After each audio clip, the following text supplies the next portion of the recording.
actually be recording them two different ways. All right. So, welcome to week number 4. Tonight is the first of several roundtable discussions that we're going to be having throughout this course. These are meant to be nights where we can connect, since the class is largely asynchronous. These will be nights where we can connect more in person and just kind of touch base about how things are going and where things are. I know we're still early in the semester and we've only had one asynchronous week so far, but after this, things will be starting to get more into a pattern of generally 2 or 3 weeks asynchronous, and then we'll have a check-in week like this. So that's kind of the overall goal for tonight, is just to have a place where we can all touch base with each other, have a discussion about some topics along the way. The main topic that we're going to be discussing tonight is this issue of personalization. Oh, hang on one second. Yep, that's okay. I am checking people in as we go here too. So what we'll do tonight, I'll start off by seeing if there's any questions, just kind of checking in with where things are. Couple of things. There we go. Got it.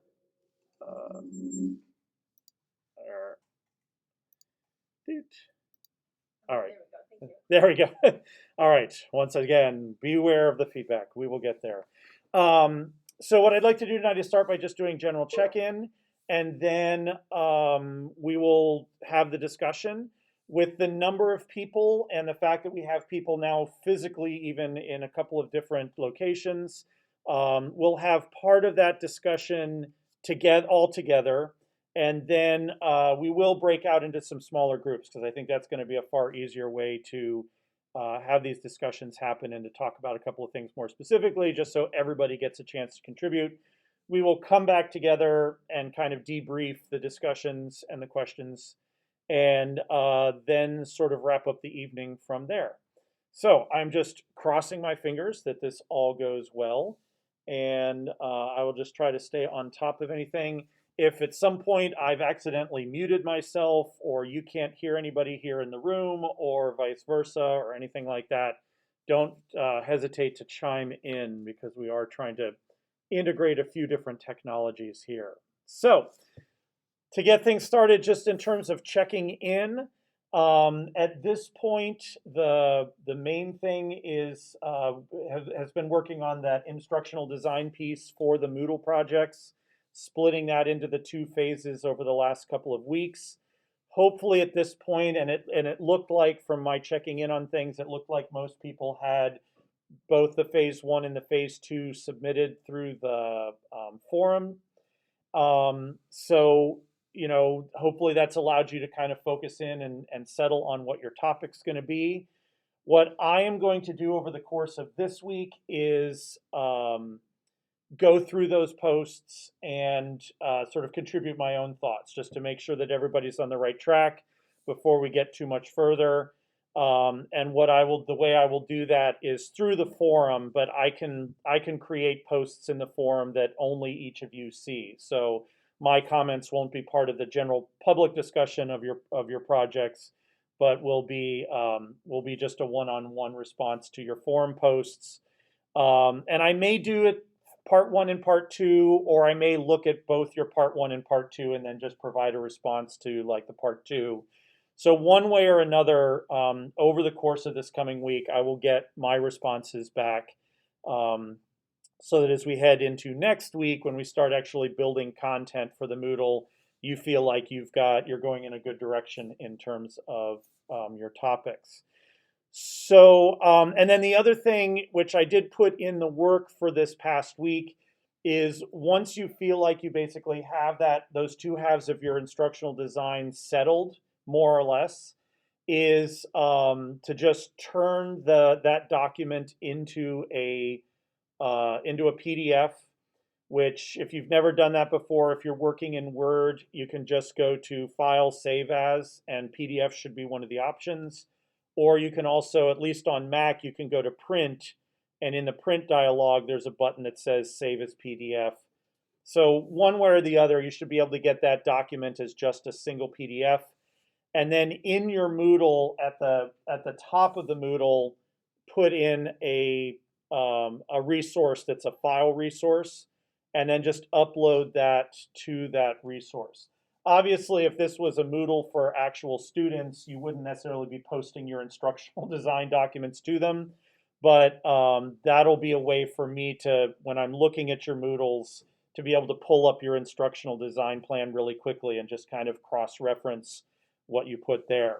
If you find as you're going through the course that you're making adjustments to that instructional design, feel free at any point to update the document and replace the PDF with a more updated one as we go. But that should also give you a point of reference when you're working in your Moodle of sort of referring back to what your plan was. So any questions regarding part 1 or part 2 of the Moodle, the instructional design piece of the Moodle, or getting the teacher introduction page? Or I noticed a lot of you started doing some basic structural things in there. So anything related to Moodle that I can help address at this point from anybody? Sorry for those of you online, when I keep turning this way, I'm not ignoring you, but I'm trying to include everybody here. So hopefully my neck won't spin off by the end of the night. But so anything, Nicole, is that, you have a question? Yeah, no, I do have one quick question. The introducing the teacher, did you want us to start to fill things out there, or are you going to give us kind of what you want there, or should we just create that page? That page, I think you can just create on your own. That should be, and actually that page is going to come directly out of the topic we're discussing tonight, which is this issue of personalization. So you should construct that page with your audience in mind. So it should be designed as something that the students accessing this instruction would actually use. So if you're an elementary teacher, you might be formatting that page a little bit differently than if you're a high school teacher, or if you're working with adult students. So that should be, in line with things. But I'm not going to have any specific details about what content should be there. Like whatever you feel is appropriate to share, and whatever you think is going to help connect your learners to you. Remembering that we're designing these Moodles as if the students are accessing them asynchronously. So it'll just be a way for them to kind of realize that there is a person on the other side of the instruction. All right, good question. Yep, good question. Anything else along those lines? I have one. Yes, go ahead. Are those introduction pages added as a topic, or they will get added, not inside one of the topics, but in your Moodle at the very, very top where like the title of the Moodle is, that's its own section. Moodle doesn't consider it a topic. Anything that goes up there is sort of always visible. So if you turn editing on for your main page, you will be able to add pages, add labels, add any of the things into that top area as well. So you would just add it up there. And then your topics will be for the actual instructional pieces. Okay, thank you. Yep. Good questions, all of these. Anything else for the good of the order?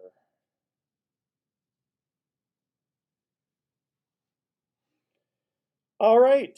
Well, then beyond that, you can continue to work on those things, get the ID plan posted. If you haven't done that, introducing the teacher page, starting to, at least get the right number of topics or sections into your Moodle, and maybe just label them with the sections or with the segmenting that you did as part of the instructional design plan, and get that work set up. But again, starting next week, we will be launching into a series of weeks where each week we'll kind of look at a different type of instructional material and look at some concepts in terms of what makes good design for those types of things. Those of you who had me in 515 in the fall, we will be sort of expanding some of the topics we touched on there when we looked at like audio or video or graphic design. But obviously this time you will actually be producing things based off of those concepts. So some of you may recognize some of the concepts we're talking about, like Gestalt and so on, but we will be taking those principles and actually putting them into production as part of this. So we'll be moving that forward. If you weren't in the 515 class in the fall, it's totally fine. We will be going through each of these topics as we go. So we will be starting to fill in the actual content of those sections on the Moodle as we start looking at these different types of materials. So that will start next week. All right, so in terms of the discussion for tonight, let me do this. Let me jump over and share a thing. So over here in the Moodle, the topic for tonight is the personalization principle. Not everywhere that talks about the personalization principle calls it that formal name, but the idea of personalizing is the core concept. So regardless of whether they call it actually personalization principle or just talk about it in terms of personalizing instruction, the idea is the same. And so what I wanted to do with tonight's roundtable was kind of just go through this particular topic from a couple of different perspectives. And actually, let me go over to here. Where is that? And hopefully everybody had a chance to take a look at this. But basically, talking about initially what is the personalization principle? Why does it exist? What is it talking about? And then getting into, once we have a handle on what it is, sort of what are the implications of that principle when it comes to designing instruction. And obviously through the lens of this class in particular, when we're designing instruction for online delivery. So so that's what we're going to be looking at. We'll talk as a full group about just what is the personalization principle. And then when we do our breakouts, we'll be able to talk a little bit more in terms of details about examples and how it applies to instructional or to online instruction and any other implications for instructors in terms of how this might change what you do as you're starting to build your Moodle or just in what you do in your classrooms. So, and then we'll come back together and debrief, sort of have each group quickly share out what they came up with and then kind of take a look at it in generally specifically related to our Moodle projects. So I did provide a chapter. I'm hoping everybody had a chance to take a look at that ahead of tonight's class from the message that I sent out over the weekend. This is, by the way, from a book called E-Learning and the Science of Instruction. I know we don't have a textbook for this class, but if you're looking for a good general overview book that sort of talks about e-learning or online instruction, that's a good one to have, and it sets aside chapters that cover some of these major topics. So that's what I drew this particular topic from, is that chapter. So let's just start, and here's where things will get a little interesting. I've got a place here to just jot some notes as we go. So let me get into where I can edit this. One thing I will apologize to those of you who are online. One thing I've discovered is from this particular workstation where I am in the lab, because it has a mouse and not a touchpad. I'm used to a touchpad at home. With the touchpad, I can zoom in on just a window.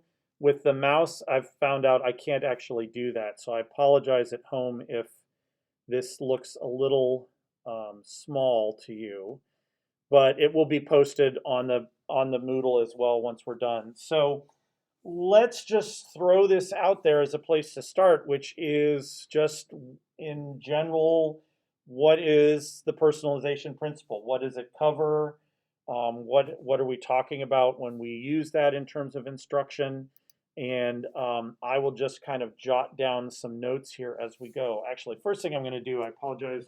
I should have done this earlier. Classes around. Um, our door was open, and I realized I might have been teaching to classrooms down the hallway from here.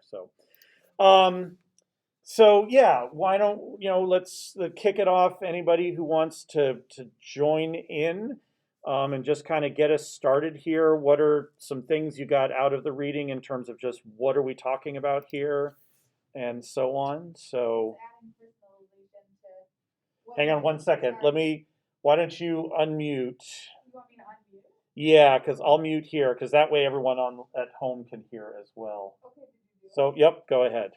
Sorry, we're figuring it out. That's all right. I was just saying it's adding personalization to what we do instead of like using generic things. It's using you instead of talking about they or it or something. It's talking about a person in direct terms so they feel a connection to what they're learning. All right. So using you. Who wants to feed off of that? Caitlin, looks like you got your hand up there. Go for it. It's also, you could use some sort of like speaking agents. They kind of had like almost like a little cylinder in the example there. And they were talking about, although you're not actually going to speak to it since it's like printed or displays, it makes you feel like you're having a conversation with them. Okay. So yeah, the use of agents was definitely a piece of this. Alyssa, why don't you jump in there? I was just gonna feed off of that and say it's more conversational and less formal, making you feel like it's directed towards you and engaging you into the learning. Okay, yeah. Conversation, that's a word that's going to show up a lot here. Yeah, Jacob, you want to Yeah, building off of that, they also talk about using like different types of vocabulary to make students feel they have more of a choice when they're working online compared to just saying like, hey, you have to do this. That gives them the option. I feel like it's more of a personal connection between technology. Okay. So again, that sort of a conversational tone that's being used. Yeah, Hannah, go ahead. I thought it was really interesting how the article brought up the like opposing view that people think that in doing this it actually kind of takes away from the learning and makes it more distracting. But I thought the article did a really good job backing it up with research that really supports how people work harder to understand things when it's kind of given to them in terms of like a conversation. And I thought that was really interesting, especially teaching at the elementary level, like how rather than just being presented with all this information and having it in like more of a conversational way, that kids would be able to kind of understand that a little bit better. So I thought that was really interesting from Okay. Yeah, so once again, let's see. Donnie, I saw your hand up there. Go ahead. I just want to piggyback off of that, but it did also say, and I agree, that it can't be like you're talking to your buddy. I think one of the examples they used, they said the word wow, and they said that could be distracting. Okay. So conversational, but not too conversational, I guess would be a way to put that. Let's see. I guess Julia and Diane both have your hands up. I'm not sure who got there first. Julia, why don't you go next? Yeah, I was going to say something kind of like Donnie said, how it was going into detail about how that social presence is like motivating and engaging for students who might be losing interest in the course. But there comes a point where's that borderline of when it's too much that's going to cause a distraction, especially for younger students. I've definitely seen in the past where some online learning platforms are a little bit too much of a social presence or too many like visual agents and things like that, where kids keep clicking on them because they think it's funny or something, and they're not grasping the overall point of what the agent is trying to portray for them. So I do think that there comes a point where it's a little bit too much sometimes. So just finding that balance is something that I think the article did a pretty good job explaining, that there is that balance that needs to be found. Sure. Diane. The article also brought out the fact that a human voice was preferred over a machine-generated voice during, when you're using audio. Yeah. To make that social connection. Yeah, and that's what was interesting, and this just is something that always sticks out at me is we tend to think of ourselves as visual creatures, but they actually said it's more important for something to sound human and be realistic as opposed to look human and look realistic. Like you can get away with a cartoon character, but you can't get away with a cartoon voice, which I think of being a musician and being an audio engineer, I found that very interesting that for whatever reason we're more comfortable with unreal visuals than we are with unreal audio. So, all right, yeah, good. Oh, Carrie, is your hand up there? Yes. Yeah, so I just wanted to also say that when like making a change from your lesson to like try to make it more personalized, you can do it in a subtle way by using like you instead of like the. I think someone said that earlier before, but it only has to be like a small subtle change. Okay, so yeah, like choice of language using like you or things like that. Okay. All right, what else? We got a lot of good stuff going on here. Anything else to throw in terms of just our basic understanding?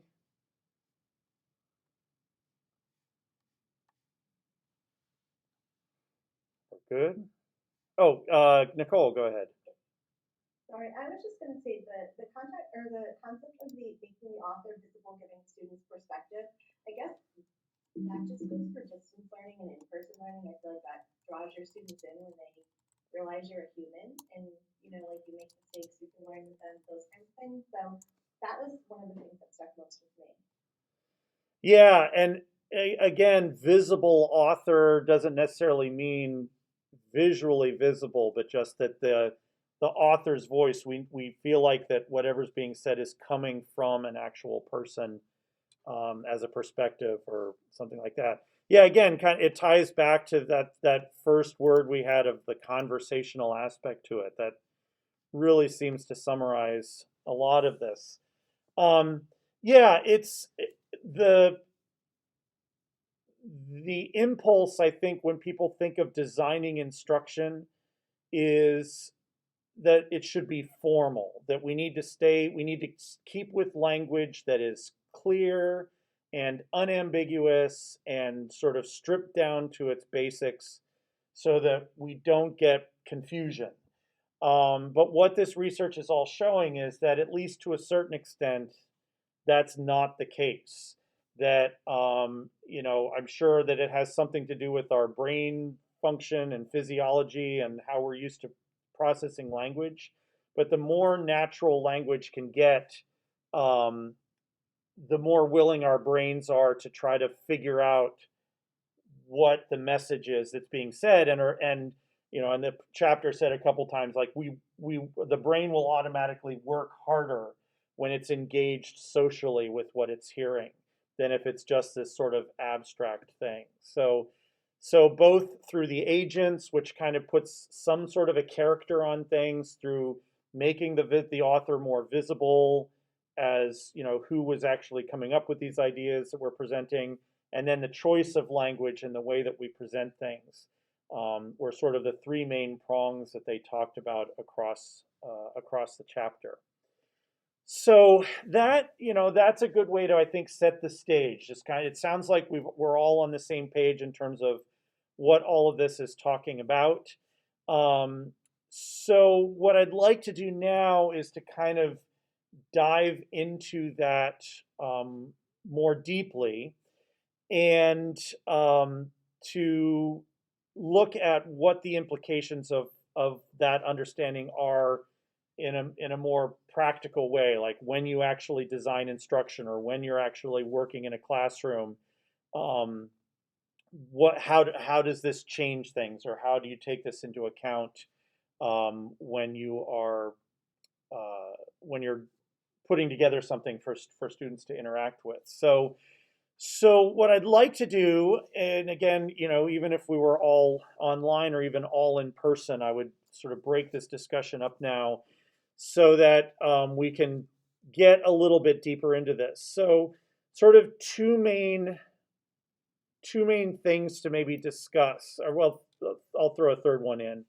The first would be specifically now when it relates to distance learning or using technology to deliver instruction, like what does this mean for those situations? What are the pitfalls that are inherent in distance learning? How can you apply the personalization principle to try to overcome those weaknesses? If you have examples, and this would be a really good thing to share within your groups too, is if you have a personal example or something that you've run across or something you've experienced that that you could share with your group as a practical example, and it could be a good example or a bad example. I mean, I don't know if I've shared this before, but for a brief while, for about a year, I was working at Home Depot, and Home Depot has a whole room in every Home Depot that's the training room, and it's basically a whole bunch of computers, and every employee has to go through all of these training videos every so often. And through that, I saw some decent training videos, but also some really poor examples of training videos. So if you have any examples that you would like to share, either positive or negative, to kind of bring this into the real world.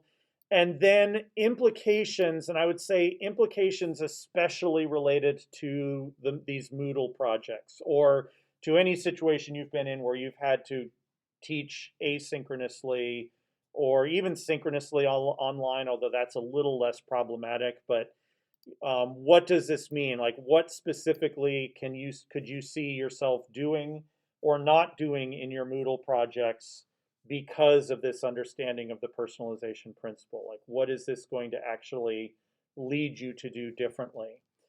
So we'll break up into groups. We do have, let's see, do we have everybody here right now? 10, 15, 17. Yeah, it looks like we've got everybody. We might be missing one. I can't really tell right now. So we'll break up, and I think what we'll do, because we have 4 people here in the lab, so obviously these 4 will be one group, and then the remaining will divide up into breakout rooms of let's see, I guess 4. It looks like it's going to be groups of 4. We might end up with one group of 5. So we'll see how that goes. And then just have this discussion within your group. Is how does this generally apply to distance learning? Any examples that you maybe have? And then what more specifically do you see this leading you to do or not to do in your Moodle projects? All right, so give me a second here. This is going to be a bit tricky. Normally, I would just let WebEx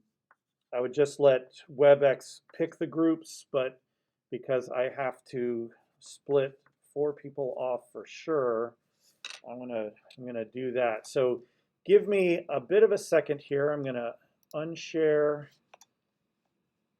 and come back here to breakouts. And I think we're going to need 4 rooms. So give me a moment here, and then we'll go from there. So let me get the 4 that are here. Yes. All right, so the 4 of you, I'm going to put you in a breakout room, but obviously we're just going to talk here. But that way, those are taken care of. All right, and then for the remaining, we've got 14. Let's see.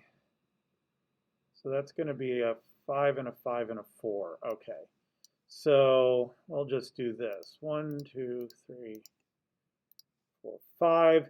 So Alexis, Alyssa, Caitlin, Diane, and Donnie are going to be in room 2. And Hannah, Jacob, Julia, Carrie, and Cody are going to be in room 3. And Oh, then that only left us with 3. Hang on, I'm gonna take Cody. I'm gonna actually move you to room 4, along with Nicole, Tyler, and Vesteni. So that should give us 4, 4, and 5. All right, I think that's gonna work. So let's see. What do we think for time? It's a little after 5:30. Should we aim for 6 o'clock, like 25 minutes or so? Does that seem enough time? Too much time? Just enough time? Who knows how much time? That's a lot of time. That is a lot of time. Yeah. How about 15 minutes? Yep. So we'll aim for 5:50 or so to come back together. So, all right. So 5:50. Important citizen learning, some practical examples and implications for your Moodle projects. And then when we come back, every group doesn't have to share everything they discussed, but maybe if each group has a couple of highlights in each of those areas that they'll be willing to share out when we come back together, then we will do that, and we'll take it from there. All right, so here we go. Here go the sessions. Good luck, and we'll see you on the other side.